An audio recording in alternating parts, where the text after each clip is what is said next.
أعوذ بالله السميع العليم من الشيطان الرجيم بسم الله الرحمن الرحيم الحمد لله رب العالمين وبه نستعين وصلى الله على محمد وأصحابه الطاهرين وعلى الله عليهم أجمعين من الآن إلى قيام يوم الدين آمين رب العالمين صلى الله عليك يا أبا عبد الله صلى الله عليك يا أبا عبد الله صلى الله عليك يا أبا عبد الله وعن الله قاتليك.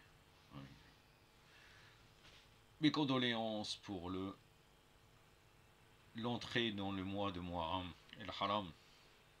Présentement, nous sommes aujourd'hui soit le premier Muharram, soit le 2 Muharram, suivant la méthodologie par rapport à la lune et les marjas que les gens suivent. Présentement, pour moi, aujourd'hui, nous sommes dans le 2 Muharram. Et donc, je vais vous parler succinctement, avant de commencer le sujet, qui sera un sujet de Usul al-Fiqh, le début d'une série que je vais vous présenter tout à l'heure.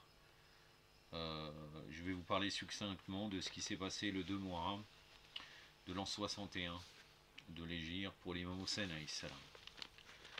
Donc dans ce jour du 2 Muharram 61 de l'Hégire, d'après le consensus des ulama, l'imam Hussein alayhi salam, accompagné de sa famille et ses partisans fidèles, arrivait à Karbala. La source de cela, c'est dans l'Irshad, volume 2, page 84. Manaqib al-Abi Talib d'Ibn Sharashou, volume 4, page 105. Tariq al-Tabari, volume 4. Donc là, c'est les sources des Mukhalifin, mais ce n'est pas important pour l'histoire. Volume 4, page 309. Et le Houf, donc d'Ibn Taous, page 139. Nafas al-Marmoun de Shir Abbas al-Koumi, radouanallahi alayh, page 209.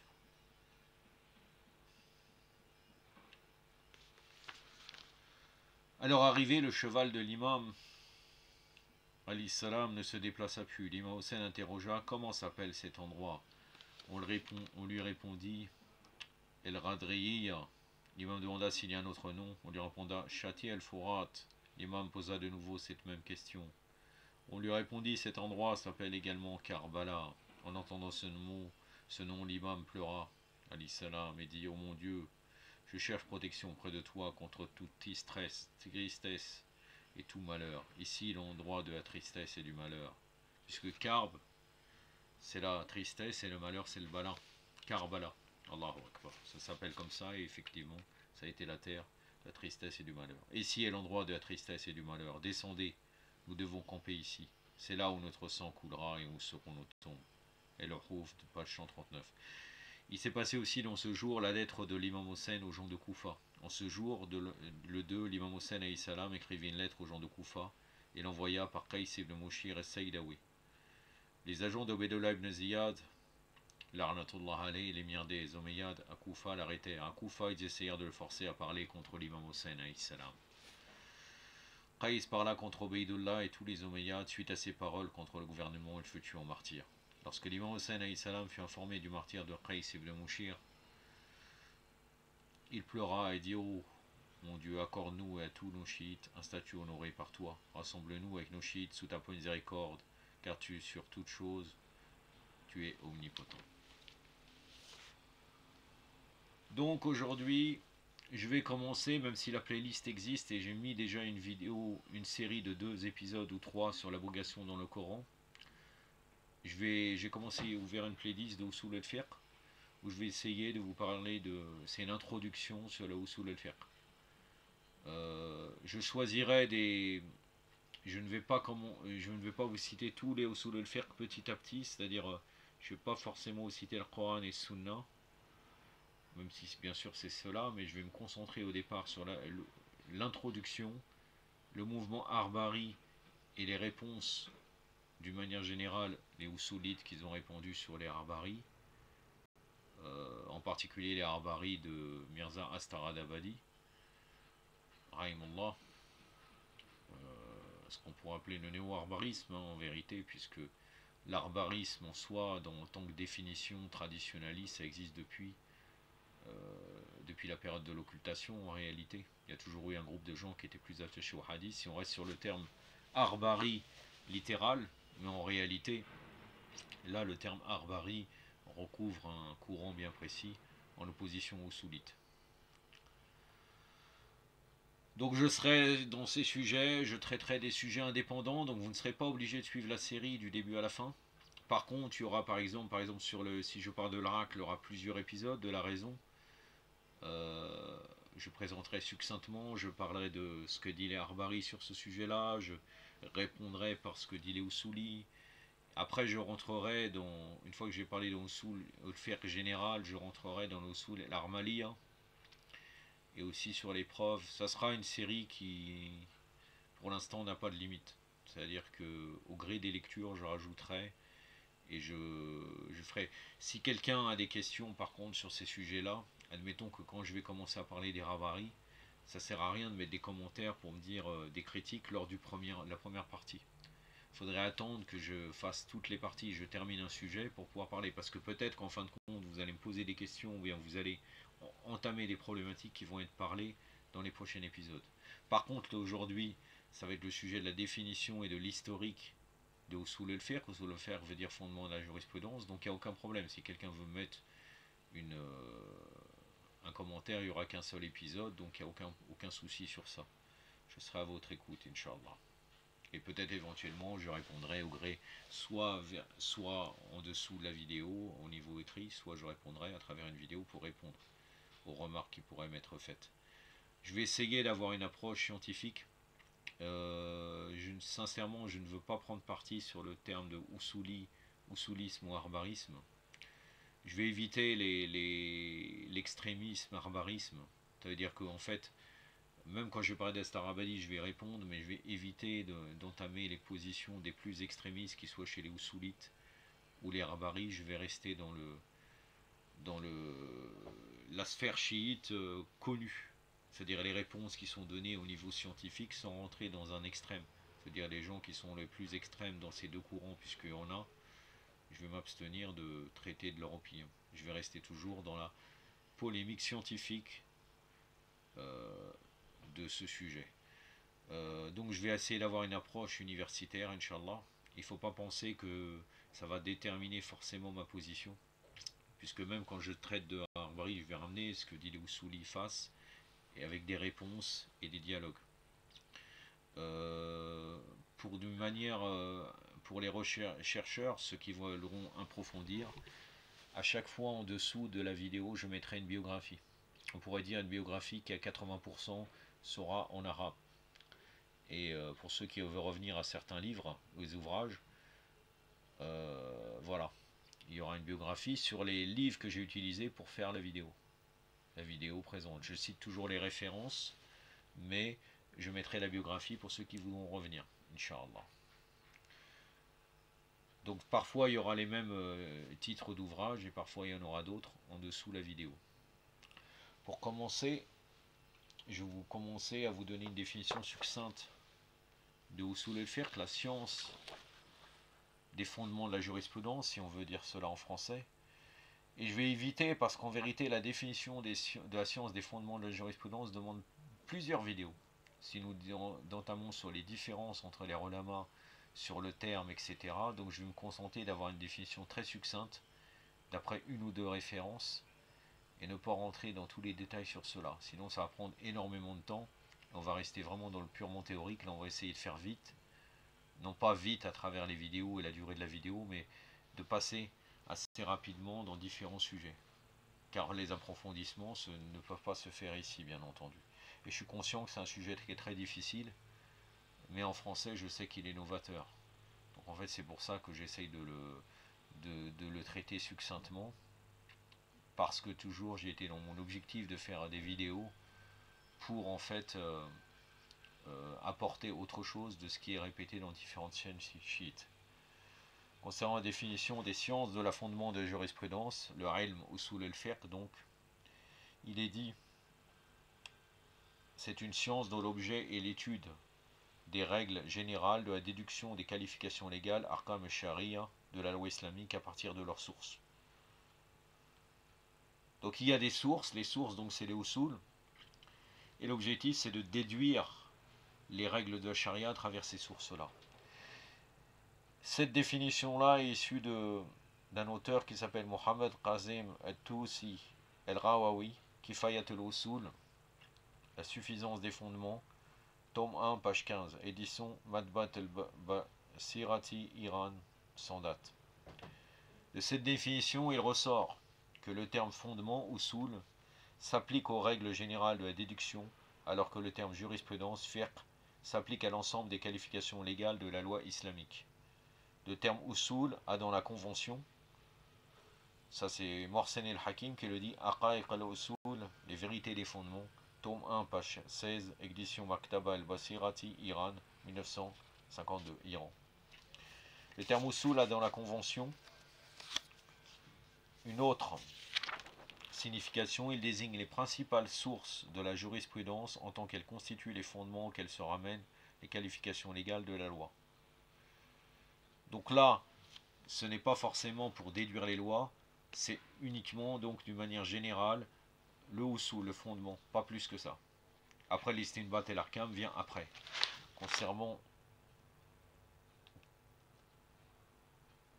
Alors que pour Mohamed Qazim el-Tousi el-Rawawi, pour lui, c'est forcément les règles générales de istinbat et l'arkam, de déduire des règles des lois.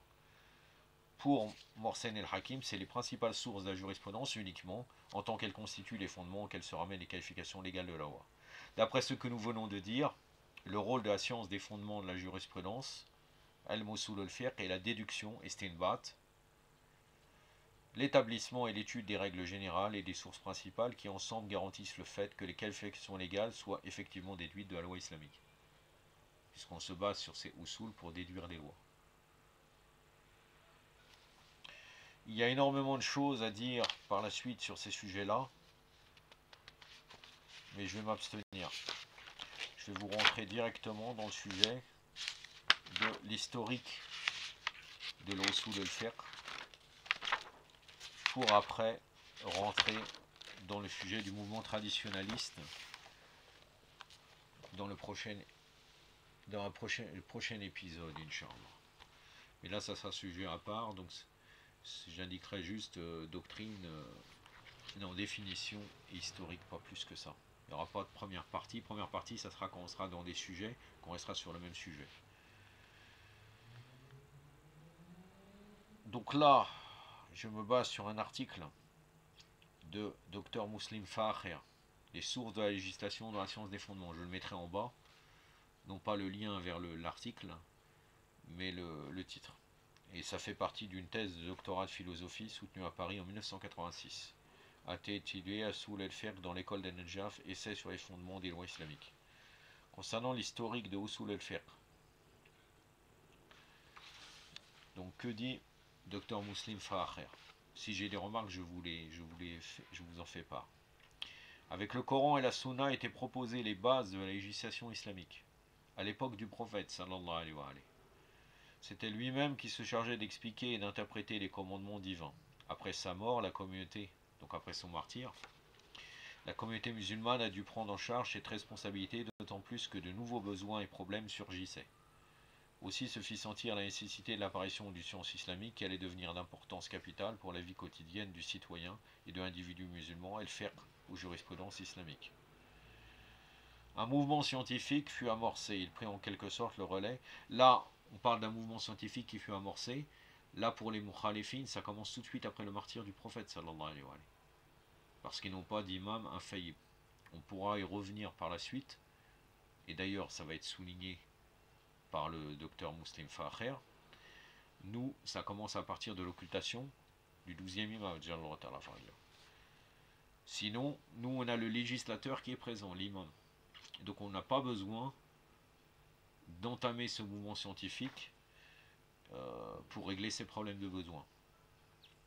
Donc, un mouvement scientifique, avant l'occultation de l'imam, bien entendu. Un mouvement scientifique fut donc amorcé, il prit en quelque sorte le relais en se chargeant de la fonction de tashrir, donc d'élaboration des lois. Ce mouvement ne pouvait s'effectuer cependant sans de solides bases théoriques sur lesquelles s'appuyer, sans la recherche de méthodes appropriées et nécessaires à l'élaboration la plus parfaite possible de la législation. C'est alors qu'est apparue conjointement une autre science de base, Ilm al-Usul ou Ilm al-Usul al-Fiqh, la science des fondements. En effet, dès le 1er siècle de l'Hégire, 7e siècle de l'ère chrétienne, les jurisconsultes fuqaha ont commencé à élaborer un groupe de règles qui seront ultérieurement appelées usul al-fiqh, les fondements du droit.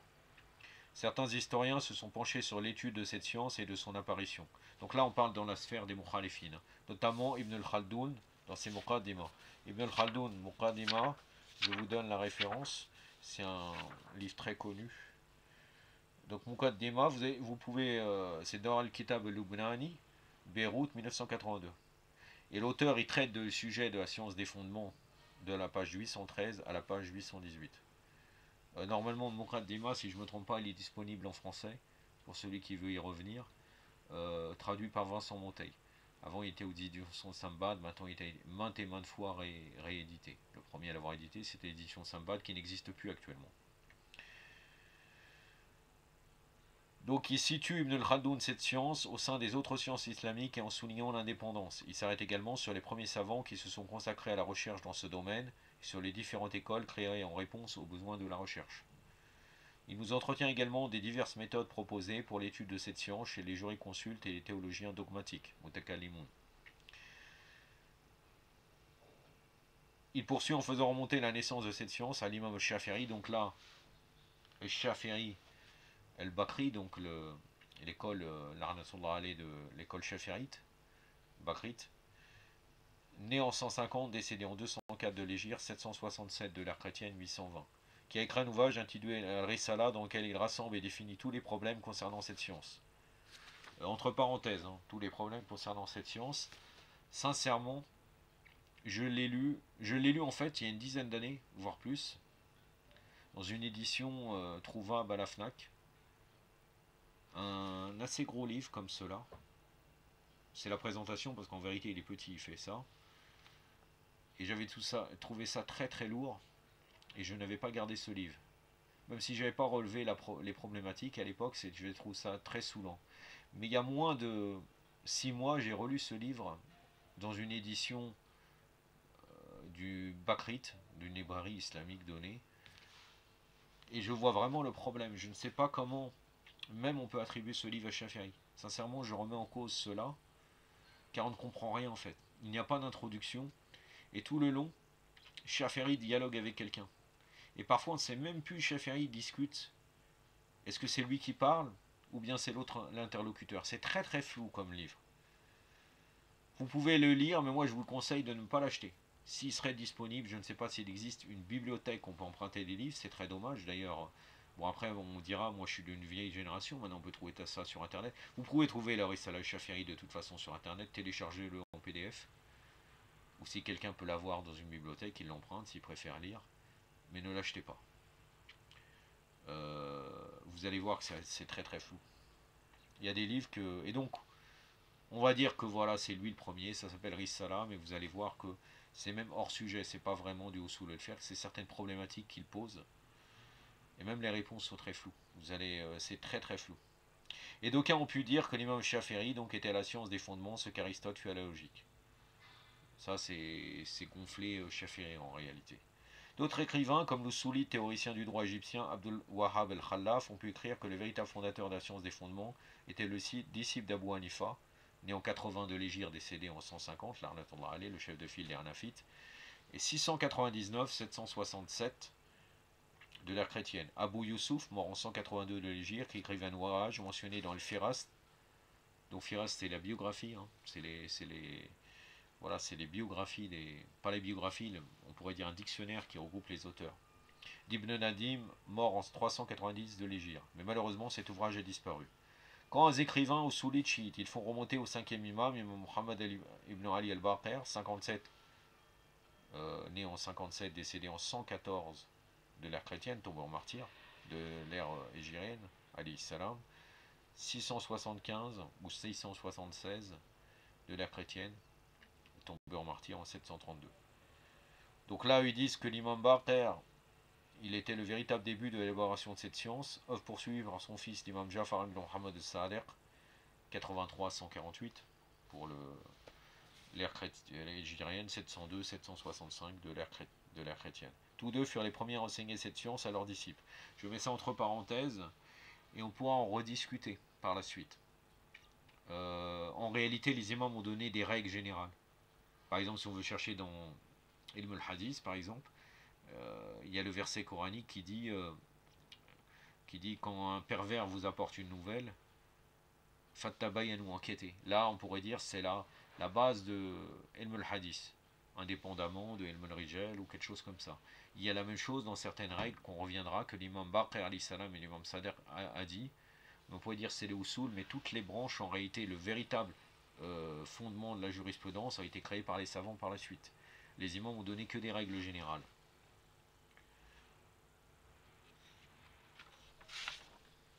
Ils ont donné des règles générales qui peuvent être appliquées, et après une création de usul al-fiqh, peut-être par rapport à leurs élèves, mais d'une manière générale, ça a été comme cela. La référence c'est Hassan el-Amin, Dairat el-Ma'arif al-Shira, deuxième édition, Beyrouth, 1972, page 47 à 48. De nombreux savants ont fait fructifier cet héritage et se sont illustrés dès le 2e-3e siècle de l'Hégire, mais c'est surtout à partir du 4e siècle que cette science a connu son plein développement à Bagdad, avec des savants comme Mohammed el-Nourman, connu sous le nom d'El-Moufid, Rodonnaï Ali, 336-413 de l'Hégire. Son disciple As-Sayyid el-Murtada, 355-436, c'est les fondateurs plus ou moins de Ilm al-Kalam aussi. Une forme de rationalisation du schisme, même si on pourrait revenir sur ce terme qui est un peu galvaudé. Et le Shiratoussi, 385, Rahimullah, 465 de l'Hégire.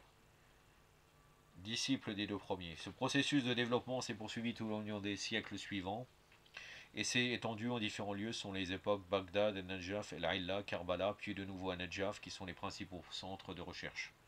Ce qui domina durant ces différentes époques, ces différentes étapes, a toujours été l'étude de la science, des fondements, point de référence obligé, et ce jusqu'à nos jours, étant donné que c'est sur cette science que les jurisconsultes s'appuient pour l'extraction des jugements légaux, méthode appelée en arabe Tariq al-Istinbat et l'Arkam. Vous revenez à la définition que je vous avais donnée de Rawawi et de Morsen Hakim, qui en vérité se rejoignent. Selon certains historiens, spécialistes de la science des fondements, le facteur de développement de ces sciences fut au départ la querelle acharnée qui opposa l'école des Ahlul-Ray, l'école des gens de la libre opinion et de la spéculation, ou Ahl al-Hadith, l'école des gens de la tradition. Là, on est dans la sphère des Mukhalifin. La science des fondements serait donc apparue comme une tentative de rééquilibrage entre deux courants opposés, comme moyen d'arbitrage entre eux, en fournissant les éléments théoriques qui permettaient de sortir de l'impasse. Il y a un excellent article de Shir Motahari, Rahimullah, sur ce sujet-là. J'y reviendrai peut-être, mais dans ce cas, ça sera vraiment vers la fin de tous les sujets que j'envisage de traiter. Mais ça rentre surtout dans le sujet de Ilm al-Kalam en réalité, et non pas de Ilm al-Usul al-Fiqh. Ces deux écoles, celle de la tradition et celle de la libre opinion, ont élaboré et cristallisé les problématiques de la science des fondements, mais ce sont surtout les disciples d'Abu Hanifa, fondateurs de l'école de la libre opinion, et ceux de l'imam Shafi'i, donc selon les Mukhalifin Shafi'i, des imams de l'égarement, qui ont le plus contribué à la richesse de la pensée usulite, car les disciples de Malek, Larnatullah Ali, 93, décédé en 93 de l'Hégire, 179 de l'ère chrétienne, non, pardon, 93 à 179 de l'Hégire. Selon Ibn Khaldoun, s'appuie uniquement sur l'extraction du jugement légal à partir de la Sunna, alors que les deux premiers savants s'appuient également sur la libre opinion. Abu Hanifa, qui a fondé son école sur la libre opinion, et l'ijtihad nécessaire selon lui, quand les textes sont muets sur une question, et rencontrer une forte opposition de la part de ceux qui fondent leur méthode d'extraction du jugement légal uniquement sur la Sunna. On pourrait dire à quoi ça peut nous faire cela, puisqu'en fait on parle de fondement de la jurisprudence chiite, bien entendu, et on en parlera tout le long des vidéos. Mais là, on parle de l'historique. L'historique vient à la base des Mukhalifin. Et d'ailleurs, après, vous verrez ce que disait Astaravadi sur ce sujet-là, et la réponse des Usulites sur ça. Puisque lui, il a dit, cette science, ça vient pas des Ahlul Bayt, elle vient des Mukhalifin, et les Usuliyin ont répondu. Cette querelle qui agita tous les domaines de la pensée islamique aboutit à l'apparition d'une école opposée à celle de la libre opinion, l'école zahirite, fondée au 1er siècle par Daoud ibn Ali el-Isbahani, connu sous le nom de Daoud el-Zahiri.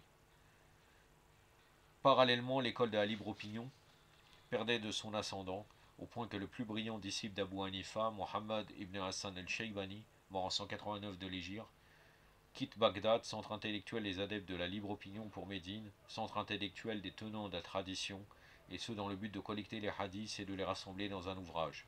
C'est ainsi que le mouvement de l'Ijtihad s'est, dit-on, peu à peu affaibli, mais sans vraiment disparaître. Il continua son chemin, mais en marge des 4 écoles constituées au sein d'un cercle restreint.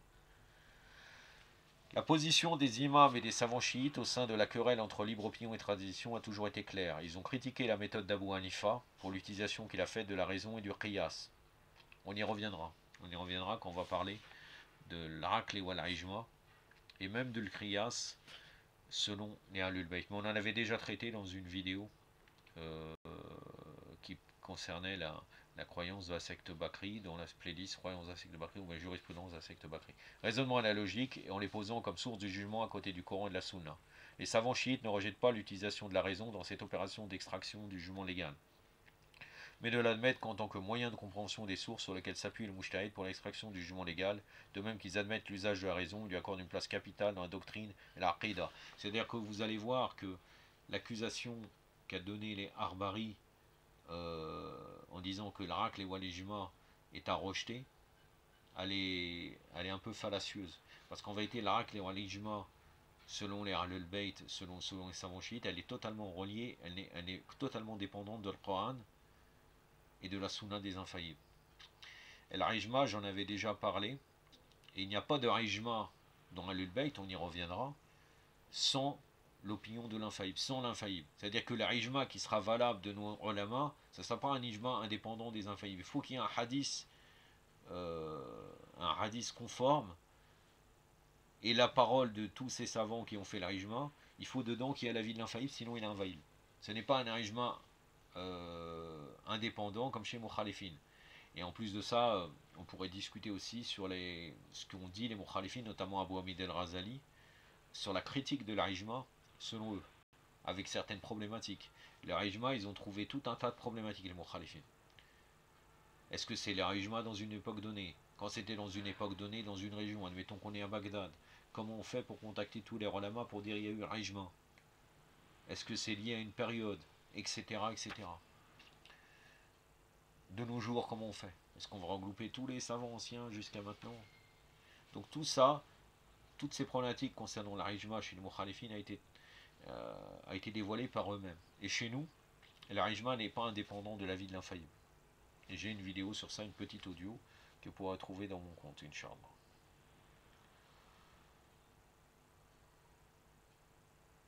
Donc, l'aql wal ijma est totalement relié à Coran et à Sunna. Il n'est pas indépendant. Contrairement aux mukhalifin.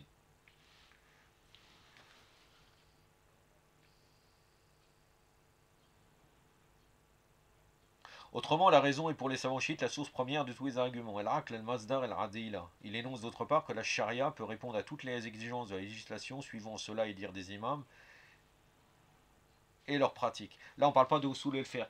On parle de l'Aql qui est relié, c'est-à-dire là, on pourrait parler du bon et du mauvais rationnel, développé notamment par Shirtusi.